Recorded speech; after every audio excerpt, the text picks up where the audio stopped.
Top 5 Netflix movies of 2025 you need to watch. Let's dive in to number 5.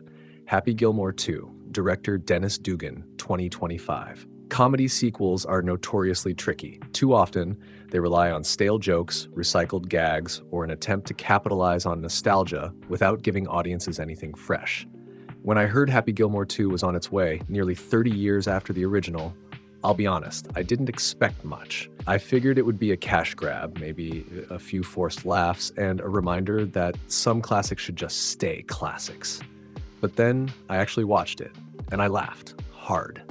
Adam Sandler slipping back into Happy's chaotic, aggressive, and deeply unpolished golf swing feels like revisiting an old friend you didn't know you missed.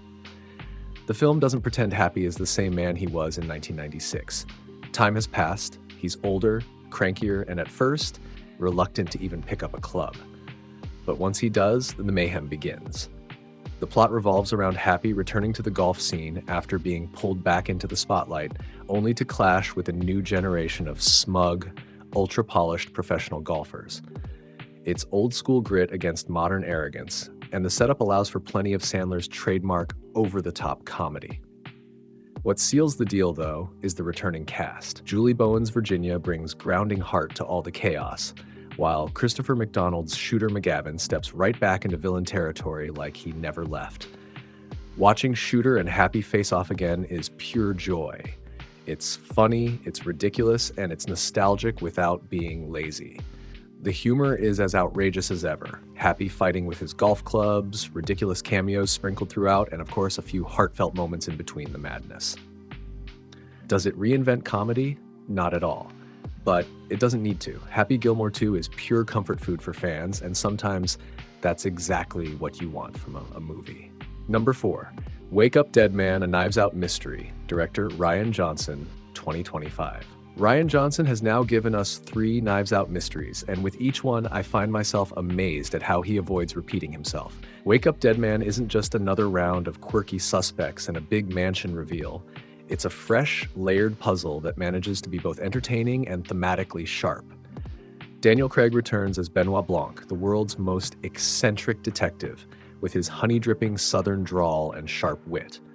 By now, Craig has turned Blanc into a modern-day Sherlock Holmes, but with more charm, more humor, and a deep curiosity about human nature. This time, the story centers on the mysterious death of a Monsignor at a wealthy family's estate.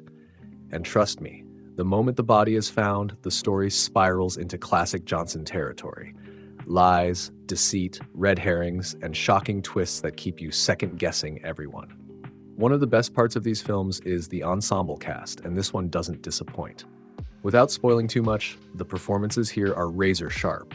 Each character is dripping with motive, ego, or desperation, and Johnson makes sure you're constantly playing a detective alongside Blanc.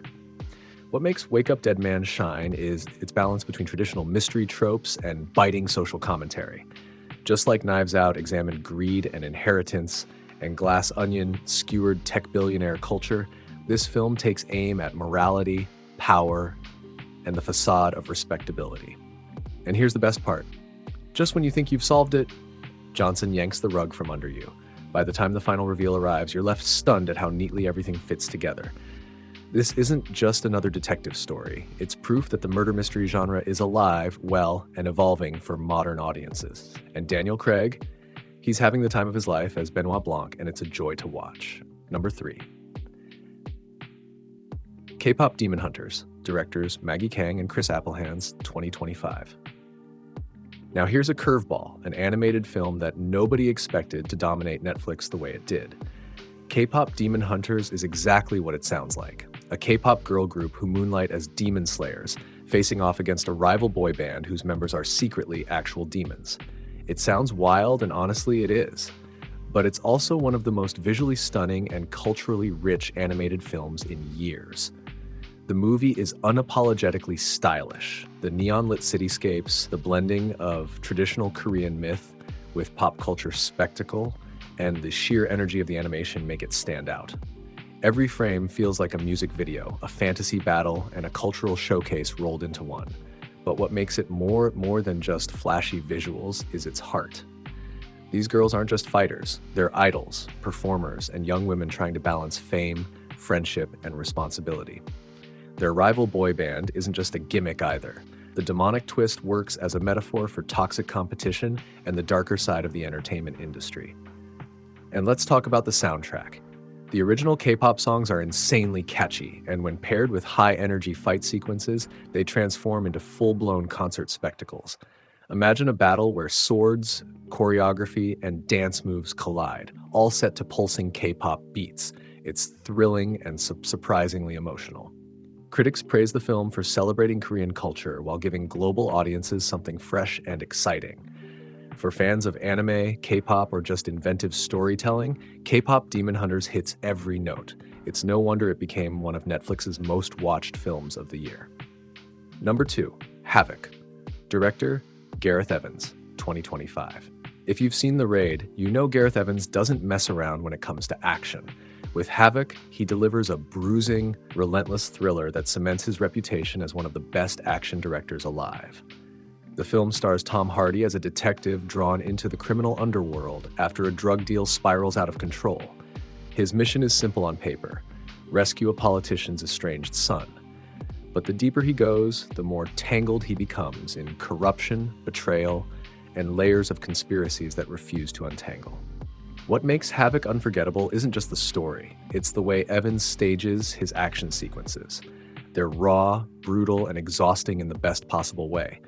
Hardy throws himself into brawls that look and feel painful. Every punch lands with weight, every chase feels desperate, and every fight looks like it takes a real toll.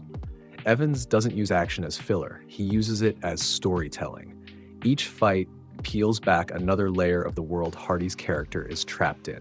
Whether he's battling through hallways, staircases, or rain-slicked streets, the choreography is precise, but never overpolished. It feels chaotic, grounded, and dangerously real. And Hardy, he's perfectly cast. Gruff, stubborn, and deeply human, he gives the film grit and heart.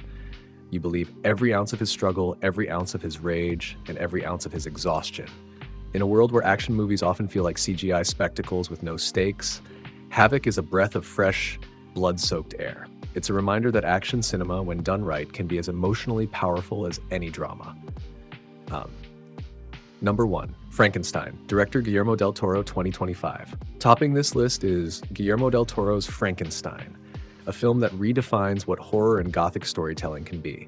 Del Toro has always had a gift for mixing beauty with terror, crafting monsters that are as tragic as they are terrifying. His Frankenstein is perhaps the ultimate expression of that gift.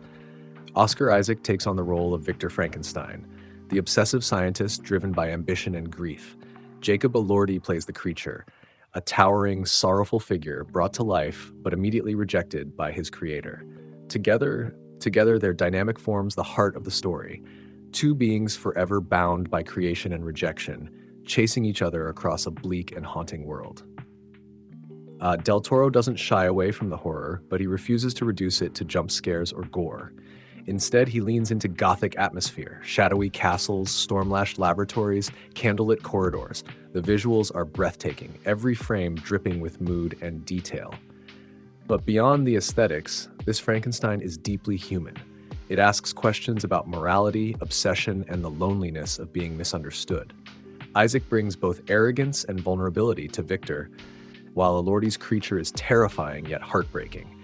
His performance makes you ache for him even as you fear him. Mia Goth adds further depth, her presence infusing the story with both tenderness and tragedy. With her, alongside Isaac and Elordi, the performances elevate the entire film to something operatic. Del Toro has said before that monsters are metaphors for humanity, and here, he proves it once again.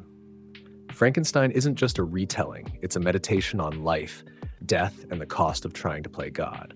For my money, it's the best film of the year, a gothic masterpiece destined to stand the test of time, Frank. From hilarious comebacks to haunting horror, 2025 delivered cinema at its boldest. These 5 films prove storytelling is alive, evolving, and as powerful as it's ever been.